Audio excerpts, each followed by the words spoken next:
Hello viewers, how are you? My name is Danish Raza and I am an HSE professional. Right now I am going to discuss the legal reason for effective management of health and safety. Basically, in ideal world, organization would uh, all self-regulate or self-police so that they identified and enforced the most appropriate health and safety standards for their activities.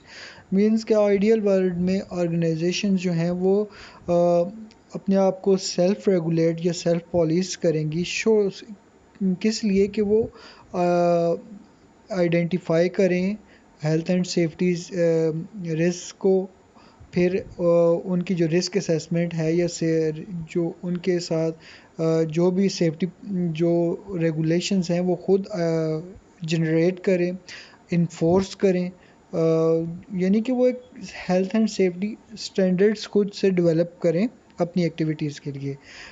This has several advantages. इसके बहुत ज़्यादा फ़ायदे हैं, two of which are that each business is in best position to regulate its own activities, and it would also avoid the need to have a separate and costly regulator. But unfortunately not all organizations are sufficiently motivated or enlightened. Means कि आपके पास मेरे ख्याल में कोई भी organisation नहीं है जो कि सेल्फली सफिशेंटली सेल्फ सफिशेंट हो मोटिवेशन में या इनलाइटेंड हो हेल्थ एंड सेफ्टी रेगुलेशंस में. Over the years, many moral obligations have been turned into health and safety laws. जो आपके पास moral obligations थी, उसी वजह से वो health and safety laws में convert हो गई हैं. For example, ILO जो है वो उसमें जो occupational safety and health convention 1981 का जो C155 है कन्वेंशन है, वो कहती है, आइडेंटिफाई करती है, it identifies some basic general legal duties of employers towards their employ. In Article 16, employers shall be required to ensure that so far as in reasonably practicable the workplace machinery, equipment and process under their control and safe without risk to health. मतलब जो article 16 है उसका पहला point ये है कि जो employer है वो इंश्योर करेगा कि जो उसके पास वर्क प्लेस है, मशीनरी है, इक्विपमेंट है, प्रोसेस है, वो जो भी प्रोसेस है यानी कि जो भी चीज़ें ये इस्तेमाल हो रही हैं जो प्रैक्टिसेबल है रीज़नेबली, वो जो प्रोसेस एक परफॉर्म कर रही हैं वो एक हेल्थ एंड सेफ्टी के हिसाब से या health and safety risk generation के हिसाब से वो कंट्रोल्ड प्रोसेस हो. और दूसरा पॉइंट है इस आर्टिकल 16 का कि employer shall be required to ensure so far as is reasonably practicable the chemical, physical and biological substances and agents under their control are without risk to health when the appropriate measures of protection are taken.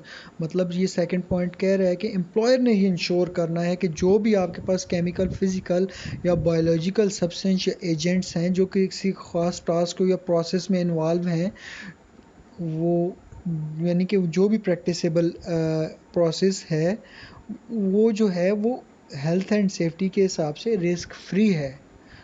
यानी कि all protection Myers जो हैं वो उसमें लिए गए हैं या लिए जाने हैं. मतलब ये अंडरस्टूड है कि वो ऑल अप्रोप्रिएट मेयर्स जो हैं of protection are taken then the work have to be reasonably practicable. The third point is employer shall be required to provide where necessary adequate protective clothing and protective equipments to prevent so far as is reasonably practicable means the risk of accident or of adverse effects of health। यानी कि employer की duty है कि वो provide करे जो भी reasonable practicable process है उसके लिहाज से PPEs, personal protective clothes, equipment और ऑल रिलेटेड प्रोटेक्टिव गैजेट्स हैं वो प्रोवाइड करेगा। और the next thing is there are strong legal reasons for employers to manage risk. The first one is preventive, means it enforcement notices, means improvement or prohibition can be issued by enforcement inspectors। Means कि आपके पास जो preventive या जो enforcement notices हैं improvement के लिए या probation लगाने के लिए वो इशू होते हैं इन्फोर्समेंट इंस्पेक्टर की वजह से। सो कि मतलब ये है कि आपके पास ये एक स्ट्रॉन्ग लीगल रीज़न है एम्प्लॉयर्स के लिए कि वो रिस्क को मैनेज करें। अदरवाइज़ जो इन्फोर्समेंट नोटिस हैं इम्प्रूवमेंट के या प्रोबेशन के वो लागू हो सकते हैं उन पे, या इन्फोर्समेंट इंस्पेक्टर वो नोटिस इशू कर सकता है कि आप either you have to improve और prohibit the certain practicable process। The second strong legal reason for employer to manage risk is punitive, means where the criminal courts imposes fine or imprisonment। Fine means के जो criminal courts हैं वो या तो fine impose कर देंगी या imprisonment या जेल में भेज देंगी for breaches of legal duties.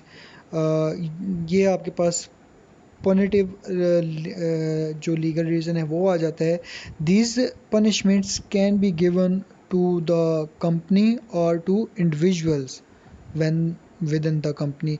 और ये जो पनिटिव एक्शंस हैं ये तो या तो पूरी कंपनी के अगेंस्ट होंगे या तो वो जो रीजनेबली रिस्पॉन्सिबली इंचार्ज या इंडिविजुअल है जो कि कंपनी की उस प्रोसेस या उस जो भी प्रैक्टिसेबल आपके पास प्रोसेस है उसका जो ऑल इन ऑल इंचार्ज है उसके अगेंस्ट वो पनिटिव एक्शन होगा।